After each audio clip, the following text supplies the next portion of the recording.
Vamos a hablar de la ortoqueratología, esa técnica capaz de transformar la visión de una persona mientras duerme. En este análisis nos meteremos de lleno en sus principios clínicos, viendo desde cómo se adapta una lente hasta cómo manejar casos más complejos, como una alta miopía, todo basado en la experiencia clínica del doctor Joan Pérez. Bien, este es el plan de vuelo que vamos a seguir. Primero, un poco de historia para entender de dónde venimos. Después nos centramos en la herramienta, la lente Orto-K. Veremos su anatomía, cómo es el proceso de adaptación en la consulta y un punto clave, a quién se la podemos ofrecer. Luego abordaremos el reto de la alta miopía y para terminar sacaremos unas conclusiones prácticas para aplicar en el día a día. Vale, empecemos por lo más básico. ¿Qué es exactamente la ortoqueratología? Vamos a entender cómo algo que empezó casi como un arte, un poco impredecible, se ha convertido en la ciencia tan precisa que manejamos hoy en día. El concepto en realidad es sencillo pero muy potente. Se trata de usar una lente de contacto diseñada específicamente para moldear la córnea de una forma totalmente controlada durante la noche. El resultado es que por la mañana, al quitarse la lente, la persona ve bien, con nitidez, durante todo el día, sin necesidad de gafas ni de otras lentillas. Y ojo que aunque nos suene algo muy de ahora, la ortoqueratología tiene más de 60 años de historia. Todo arranca en el 62, con George Jessen y unas lentes planas de PMA, un método la verdad lento y poco predecible. En los 70 se mejoró algo con cambios sucesivos de lentes, pero el gran salto, el que lo cambió todo, llegó en el 89 con la geometría inversa del Dr. Cloud. El remate final lo puso John Montfort en el 96, perfeccionando el centrado con la doble geometría inversa, y con eso ya se sentaron las bases para los diseños que, desde 2002, están aprobados por la FDA para su uso nocturno. Bien, vamos ahora a la herramienta, a la propia lente. Vamos a desmontarla, por así decirlo, para ver cómo su diseño tan particular es el que consigue ese efecto de moldeo que buscamos. A ver, esta lente es una pequeña maravilla de la ingeniería. Tiene varias zonas clave. La zona óptica, en el centro, es más plana que la córnea y es la que ejerce la presión para el moldeo. Luego está la curva inversa, que es fundamental porque crea un pequeño reservorio de lágrima. La zona de alineamiento actúa como un carril, se ajusta a la periferia de la córnea para que la lente no se descentre. Y finalmente, el levantamiento de borde, que es crucial para que la lágrima pueda intercambiarse por debajo de la lente. A ver, es verdad que hoy en día los laboratorios nos dan esto casi hecho, pero es fundamental que entendamos la lógica que hay detrás del cálculo del radio de la zona óptica. La fórmula es sencilla. Se coge la queratometría, se le suma la miopía que queremos corregir pasada a milímetros y se le añade lo que se conoce como factor de Jessen. Esto no es más que una pequeña hipercorrección calculada por el laboratorio para compensar la regresión que va a tener el epitelio durante el día. Sumando esos tres valores obtenemos el radio final de la zona óptica. Y llegamos a un punto que es, de verdad, importantísimo entender. Hay que diferenciar claramente entre el control de la potencia y el control del ajuste.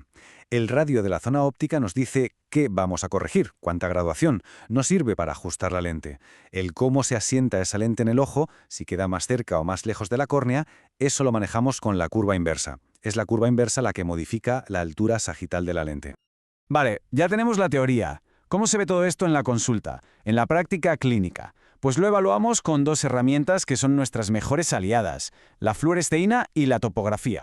La fluoresceína va a ser nuestro chivato, por así decirlo. La imagen que queremos ver es la de un donut perfecto, un centro bien oscuro que nos dice que hay una posición ideal a menos de 20 micras pero sin tocar y un anillo de fluoresceína alrededor.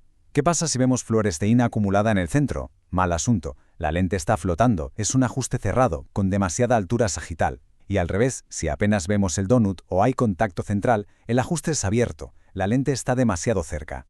Y luego, la topografía diferencial. Esta es como la huella dactilar que deja la lente en la córnea tras la noche. Lo que buscamos es una diana perfecta, un bullseye. Eso significa que el tratamiento está perfectamente centrado. Si lo que vemos es una sonrisa, quiere decir que la lente se ha descentrado hacia arriba, lo que suele pasar con un ajuste abierto o plano.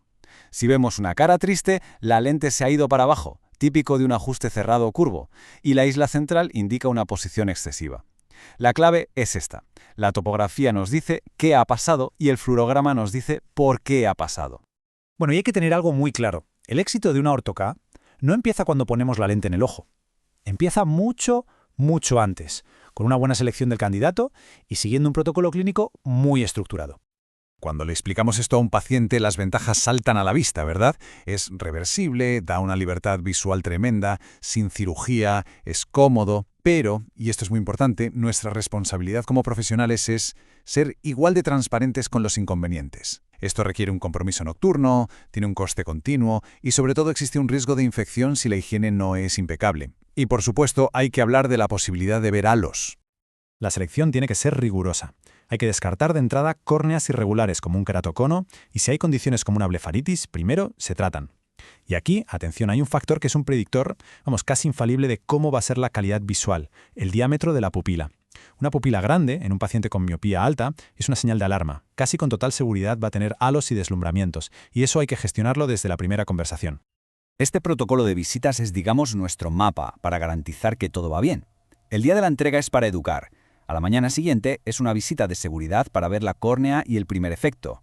A la semana, y esto es muy importante, la revisión se hace por la tarde, para ver cómo aguanta la visión al final del día. Y a partir de ahí, revisiones periódicas para asegurar la estabilidad hasta el reemplazo anual de las lentes. Vale, y ahora vamos a subir un escalón. Hablemos de alta miopía. Los principios técnicos son exactamente los mismos, pero la estrategia de manejo y sobre todo la comunicación con el paciente tienen que ser radicalmente diferentes. Bien, la pregunta es obvia. ¿Qué es lo que cambia de verdad cuando en lugar de corregir 2 o 3 dioptrías nos enfrentamos a 6, 7 o incluso más?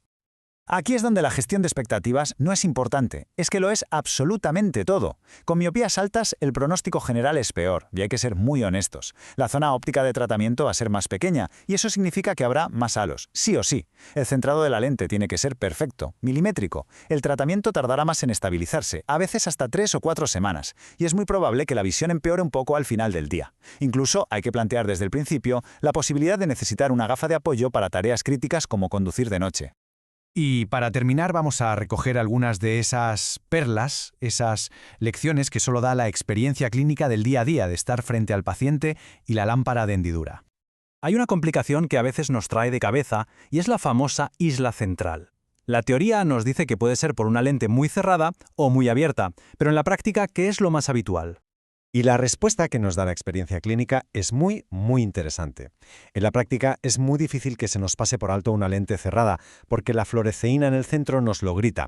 El problema viene cuando vemos ese centro oscuro y no sabemos si estamos a una micra, que sería perfecto, o si ya hay un toque. Ahí está el riesgo. Por eso, clínicamente, si después de la primera noche aparece una isla central, lo más probable es que la lente estuviera demasiado cerca, demasiado abierta. ¿La solución? Aumentar la altura sagital. Así que si tuviéramos que resumirlo todo en 4 ideas clave para llevarse a la consulta, serían estas. 1. La selección del paciente lo es todo. Es el 90% del éxito. 2. El fluorograma guía la adaptación y la topografía confirma el resultado. Son nuestras 2 herramientas de diagnóstico. 3. No hay que asustarse por una tinción leve y pasajera por la mañana al principio. Es normal. Y 4. La alta miopía se puede hacer, pero exige una gestión y una comunicación totalmente diferentes.